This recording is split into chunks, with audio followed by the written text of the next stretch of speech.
السلام علیکم دوستو، آپ سے گزارش ہے کہ ہمارے اس چینل کو سبسکرائب کریں، ویڈیو کو لائک کریں، شیئر کریں اور بیل آئیکن پر ضرور کلک کریں تاکہ ہماری ویڈیوز باقاعدگی سے آپ کے پاس پہنچتی رہیں۔ شکریہ۔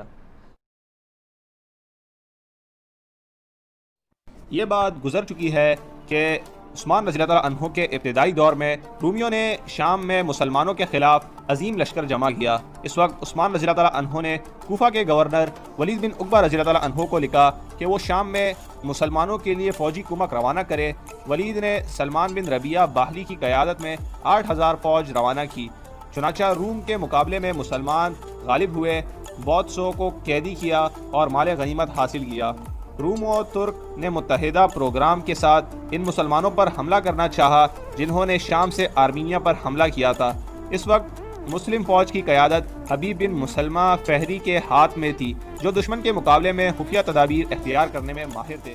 انہوں نے منصوبہ تیار کیا کہ راتوں رات رومی قائد موریان پر حملہ کریں۔ ان کی باتیں بیوی عبداللہ نے سن لی۔ اس نے آپ سے کہا، کیا پروگرام ہے؟ آپ نے فرمایا، موریان کا خیمہ یا جنت۔ پھر آپ نے راتوں رات اچانک ان پر حملہ کر دیا اور غالب آ گئے۔ موریان کے خیمے میں پہنچے تو دیکھا آپ کی بیوی عبداللہ آپ سے پہلے وہاں پہنچ چکی ہے۔ آرمینیا اور آذربائیجان کی سرزمین میں حبیب بن مسلمہ رضی اللہ تعالیٰ عنہ نے اپنی فتوحات اور جہاد کا سلسلہ جاری رکھا اور اسے مصالحت کے ذریعے سے یا بزور شمشیر فتح کر لیا۔ حبیب بن مسلمہ فہری رضی اللہ تعالیٰ عنہ آرمینیا میں برسر پیکار اور ممتاز ترین قائدین میں سے تھے۔ دشمن کی پوری فوج کا صفایا کیا اور بہت سے شہروں اور قلعوں کو فتح کیا۔ عراقی جزیرے کے حدود کے قریب رومی سرزمین پر حملہ کیا اور وہاں شمشاد اور ملتیا وغیرہ بہت سے قلعوں کو فتح کیا۔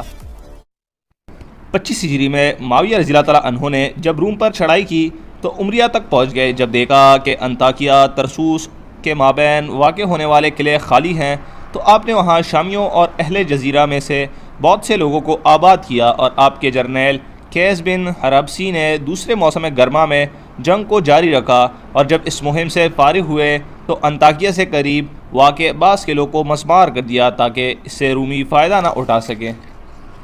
امیر شام معاویہ بن ابی سفیان رضی اللہ تعالیٰ عنہما نے برابر عمر رضی اللہ تعالیٰ عنہ سے بحری جنگ کی اجازت پر اصرار کی، اور یہ بیان کرتے رہے کہ روم خمس سے انتہائی قریب ہے، اور خمس کے بعض بستیوں میں ان کے کتوں کے بھونکنے کی آوازیں اور مرغ کی پکار سنائی دیتی ہے۔ یہاں تک کہ عمر رضی اللہ تعالیٰ عنہ کے دل میں یہ باتیں اثر انداز ہونے لگی۔ آپ نے عمرو بن العاص رضی اللہ تعالیٰ عنہ کو تحریر فرمایا، سمندر اور اس میں سفر کرنے والے سواروں کی کیفیت تفصیل لکھ کر بھیجو، میری طبیعت اس طرف مائل ہو رہی ہے۔ چنانچہ عمرو بن العاص رضی اللہ تعالیٰ عنہ نے جواب میں تحریر فرمایا، میں نے دیکھا بڑی مخلوق پر چھوٹی مخلوق سوار ہو رہی ہے، اگر وہ ٹھہر جائے تو دل پٹ جائے، اور اگر حرکت میں آ جائے تو عقلوں کو حیران کر دے۔ اس کے اندر یقین میں کمی آتی ہے اور شک میں اضافہ ہوتا ہے۔ لوگ لکڑی کے اوپر کیڑے کی طرح ہوتے ہیں، اگر مائل ہو جائے تو ڈوب جائیں اور بچ جائیں تو خشک ہو جائیں۔ جب عمر رضی اللہ تعالیٰ عنہ نے عمرو بن العاص رضی اللہ تعالیٰ عنہ کی یہ تحریر پڑھی تو معاویہ رضی اللہ تعالیٰ عنہ کو لکھا، سمندری جنگ کی اجازت نہیں، اس ذات کی قسم جس نے محمد صلی اللہ علیہ وسلم کو حق کے ساتھ بھیجا، میں کبھی کسی مسلمان کو سمندر پر سوار نہ کروں گا۔ اللہ کی قسم ایک مسلمان میرے نزدیک روم کے مال و متاع سے زیادہ محبوب ہے۔ خبردار ایسا مطالبہ مجھ سے نہ کرنا، میں نے تم کو پیشگی بتلا دیا، اعلیٰ کو میری طرف سے جو لاحق ہوا وہ تمہیں بخوبی معلوم ہے، حالانکہ اس سلسلے میں نے پیشگی ان سے کچھ نہیں کہا تھا۔ عمر رضی اللہ تعالیٰ عنہ کے اس نظریے سے معاویہ رضی اللہ تعالیٰ عنہ مطمئن نہ ہوئے اور روم سے متعلق اپنی رائے پر قائم رہے، اور اس کو فتح کرنے کی خواہش آپ کے اندر باقی رہی۔ چنانچہ جب عثمان رضی اللہ تعالیٰ عنہ مسند خلافت پر جلوہ افروز ہوئے تو معاویہ رضی اللہ تعالیٰ عنہ نے اس سلسلے میں گفتگو شروع کی اور عثمان رضی اللہ تعالیٰ عنہ سے اس کی اجازت دینے پر اصرار کیا۔ عثمان رضی اللہ تعالیٰ عنہ نے اس کے جواب میں فرمایا، میں اس وقت موجود تھا جب تم نے عمر رضی اللہ تعالیٰ عنہ سے بحری جنگ کی اجازت طلب کی تھی، اور انہوں نے اس کا تمہیں جو جواب دیا تھا۔ پھر دوبارہ معاویہ رضی اللہ تعالیٰ عنہ نے آپ کو اس سلسلے میں لکھا اور قبرص تک سمندری سفر کو آسان اور معمولی ظاہر کیا۔ اس کے جواب میں عثمان رضی اللہ تعالیٰ عنہ نے ان کو لکھا کہ اگر تم اپنے ساتھ اپنی بیوی کو لے جاتے ہو تو اجازت ہے، ورنہ نہیں۔ اسی طرح عثمان رضی اللہ تعالیٰ عنہ نے اجازت دیتے ہوئے یہ شرط لگائی کہ نہ تو اس مہم کے لیے لوگوں کا انتخاب جبراً کریں گے اور نہ قرار کے ذریعے سے بلکہ لوگوں کو اختیار ہوگا کہ جو خود شریک ہونا چاہے اس کو اپنے ساتھ لے جائیں اور اس کا خیال رکھیں۔ جب معاویہ رضی اللہ عنہ نے عثمان رضی اللہ عنہ کا خط پڑھا تو قبرص پر بحری چڑھائی کی تیاری شروع کر دی اور ساحلی علاقوں کے لوگوں کو فرمان جاری کیا کشتیاں درست کر لے اور عقا کے ساحل کے قریب لگائے تاکہ وہاں سے مسلمان قبرص کی طرف روانہ ہوں۔ معاویہ رضی اللہ عنہ نے غازیوں کے لیے کشتیاں تیار کی اور عقا کی بندرگاہ کو روانگی کے لیے منتخب فرمایا۔ کشتیاں بڑی تعداد میں تھیں۔ حضرت معاویہ رضی اللہ عنہ نے اپنے ساتھ اپنی بیوی فاختہ بنت قرظہ کو بھی لیا۔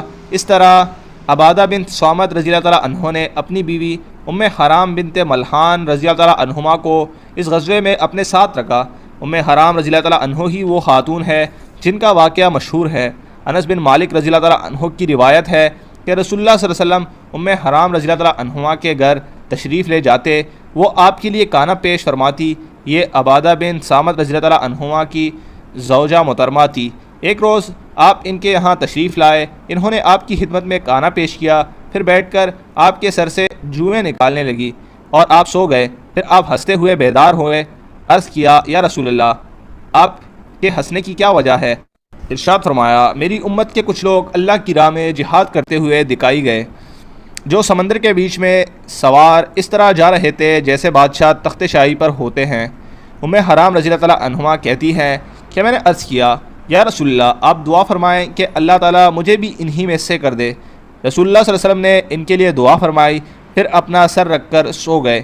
اس مرتبہ بھی آپ بیدار ہوئے تو مسکرا رہے تھے۔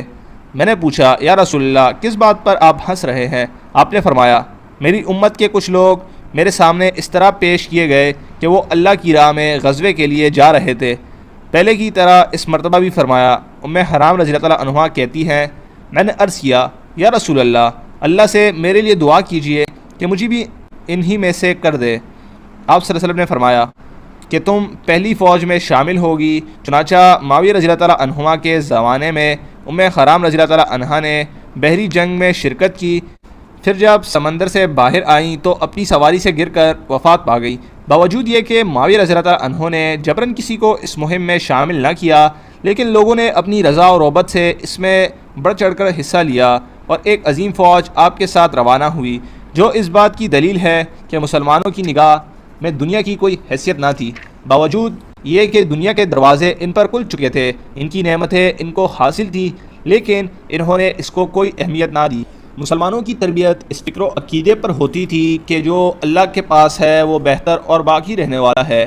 اللہ نے انہیں اپنے دین کی نصرت، اقامت عدل، فضائل و مکارم کی نشر و اشاعت اور اللہ کے دین کو تمام ادیان پر غالب کرنے کے لیے منتخب فرمایا ہے۔ ان کا عقیدہ تھا کہ یہ ذمہ داری ان کا حقیقی مشن ہے۔ اللہ کی راہ میں جہاد اللہ کی رضا کے حصول کے ذریعے سے ہے۔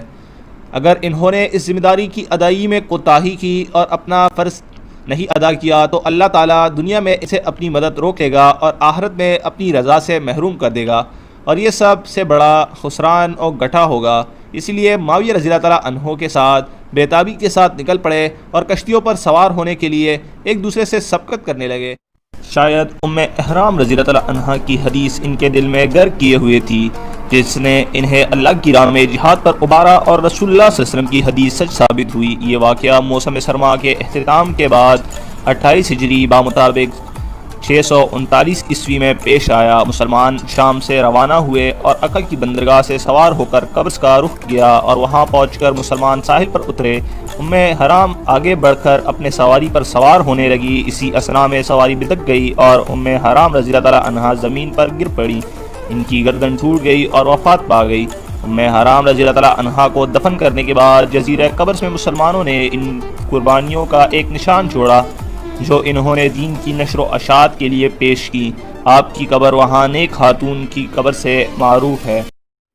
معاویہ رضی اللہ عنہ نے اپنے ساتھیوں کے ساتھ ایک اجتماع کیا، جن میں ابو ایوب خالد بن زید انصاری، ابو درداء، ابو ذر غفاری، عبادہ بن صامت، واصلہ بن اسقا، عبداللہ بن بشر مازنی، شداد بن اوس بن ثابت، مقداد بن اسود، کابل، اخبار بن ماتے اور جبیر بن نفیر حضرمی رضی اللہ تعالیٰ عنہم شامل تھے۔ ان حضرات نے آپس میں مشورہ کیا اور اہل قبرص کو یہ پیغام بھیجا کہ اس جنگی مہم سے قبرص پر قبضہ کرنا ان کا مقصد نہیں بلکہ انہیں اللہ کے دین کی طرف دعوت دینا اور شام میں اسلامی حدود کا تحفظ مقصود ہے، کیونکہ بازنطینی شام پر حملہ آور ہونے کے لیے قبرص کو جنگی اسٹیشن کے طور پر استعمال کرتے تھے، یہاں آرام کرتے اور وہاں سے رسد حاصل کرتے تھے۔ اس اعتبار دوستو، آج کی قسط کو یہیں پر اختتام پذیر کرتے ہیں، اگلی ملاقات میں پھر یہاں سے حاضر ہوں گے، تب تک کے لیے اللہ نے